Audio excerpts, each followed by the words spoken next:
এই নেন ভাই চাটা নেন। নীলা, এই নীলা, চা বানানো বাদ দে, তাড়াতাড়ি এদিকে আয়। আইতেছি বাবু। কি রে, কি হয়েছে বাবু? তুই এইভাবে আমার ডাকাডাকি করতেছিস? আরে আমি তো তোর একটা কথা কইতে ভুলেই গেছি গা। কালকে আমাকে ঢাকাতে চাকরির ইন্টারভিউ আছে, আজকে আমাকে ঢাকা যাওয়া লাগবে। আল্লাহ, কি কস? তাইলে তো আমার তাড়াতাড়ি দোকান বন্ধ করে আসার লাগবো। তুই বাড়িতে যা, আমি দোকানটা বন্ধ করে এক্ষুনি আইতেছি। আচ্ছা তাড়াতাড়ি আয়।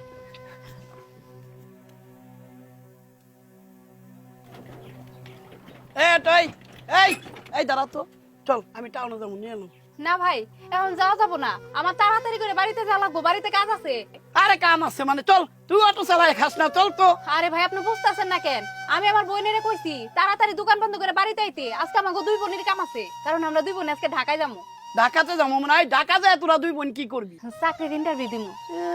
চাকরির ইন্টারভিউ দিমু? এক বইনে চালাস অটো, আরেক বইনে চার দোকান করে, এই তোকে আবার ইন্টারভিউ কিসের রে? দেখেন ভাই, এমনি উল্টা পাল্টা কথা কইেন না, আমরা চাকরির ইন্টারভিউ কি দিতে পারি না নাকি?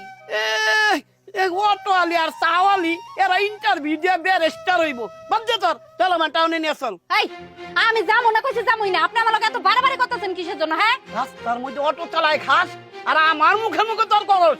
তোর অটো চালানি আমি শিক্ষা দিতে। এই সাবধান, আমার গাড়িতে হাত দিবেন না। আপনি তো খান দালালি করে। হ্যাঁ, সব জায়গায় কি দালালি চলে নাকি? দালালি না সব জায়গায় চলে না।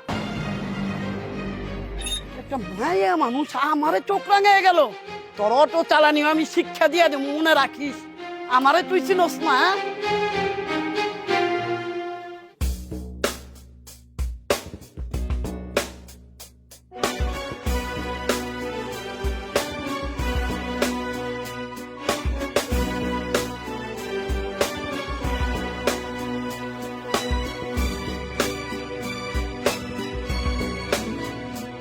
আরে ভাই, গত সপ্তাহে তো দুজন পাঠাইছি, এই সপ্তাহে আপনারটা ফাইনাল হয়ে যাবো। টেনশন করেন কে? ওরা পুলিশ। এই দাঁড়ান, এদিকে আসুন, আসুন। হাই আল্লাহ, অটো আলি চাওয়ালিয়া কোট কি সুন্দর শাড়ি পরে আইছে, ব্যাপারটা কি? আচ্ছা, আমি কোনো অটোয়ালি নই, আমি একজন ম্যাজিস্ট্রেট। আর আমিও কোনো চালই নই, আমিও একজন ম্যাজিস্ট্রেট। আসাইলি রে আমারে, তোরা আসাইলি। অটো আলি কইতেছে ম্যাজিস্ট্রেট, আর চা বেচে 2 টাকার হেও কইতেছে ম্যাজিস্ট্রেট। আসাইলি তোরা, আমার আসাইলি। আচ্ছা, হাসি, তোর এই হাসি আজকের পর থেকে সারা জীবনের মতো বন্ধ হয়ে যাবে। তুই জানিস আমার হাতে থাকা এই ফাইলের মধ্যে কি কি আছে? তোর নামে সমস্ত অপকর্মের রিপোর্ট এই ফাইলে আছে।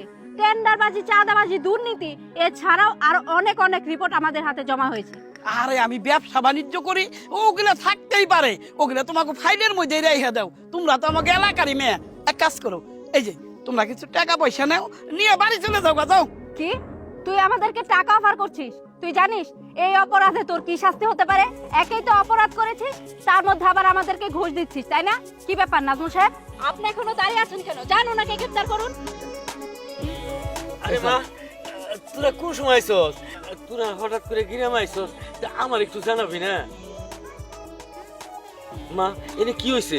এনে অ্যারেস্ট করছে কিসের জন্য? বাবা, তোমার কি মনে আছে তুমি যখন বিদেশ যাইতে চাইছিলা, এই লোকটার কারণে তুমি বিদেশ যেতে পারো নাই। এই লোকটা তোমার সমস্ত সয় সম্পত্তি, টাকা পয়সা আত্মসাৎ করে নিছিল।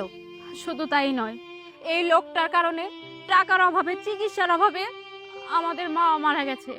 আর তাছাড়া তোমারও স্বপ্ন ছিল বিদেশে যাবে, ওখানে গিয়ে ভালো ইনকাম করবে, আমাদের পড়াশোনা সুন্দর মতো করাবে। এই লোকটার কারণে কিছুই হলো না। শেষ পর্যন্ত আমার এই ছোট্ট বোনটাকে চায়ের দোকান করে তারপরে নিজের পড়াশোনার খরচ চালাতে হয়েছে। আর আমি অটো চালিয়ে নিজের পড়াশোনার খরচ চালিয়েছি। এই সব কিছুর জন্য দায়ী এই লোকটা। এই লোকটাকে অ্যারেস্ট করব না তো কি করব বাবা? মারে, আমি কইতেছি কি, অতীতের সময় ওগুলো না ভাবলি, কারণ আল্লাহ তো তোকে লেখাপড়া করাইয়া তোকে ম্যাজিস্ট্রেট বানাইছে, এটাই বড় কিছু। তারপরও বাবা, একে আমাদের অ্যারেস্ট করতেই হবে, কারণ আমাদের উপর মহল থেকে নির্দেশনা দেয়া আছে। ওনার সমস্ত অপকর্মের ফাইল আমাদের হাতে চলে এসেছে, আমরা চাইলেও এখন আর কিছুই করতে পারবো না। দেখো না, আমার কোনোভাবে বাঁচাই দিন যায় নাকি, আমার ক্ষমা করা যায় কিনা? না, তোর কোনো ক্ষমা নেই। নাজমুল সাহেব, ওকে নিয়ে চলুন। আর বাবা, তুমি বাড়ি যাও, আমরা আমাদের কাজ শেষ করে বিকালের মধ্যে বাড়ি আসবো। চলো। এই চল এবার থানায়, থানায় গিয়ে মজাটা বুঝবি।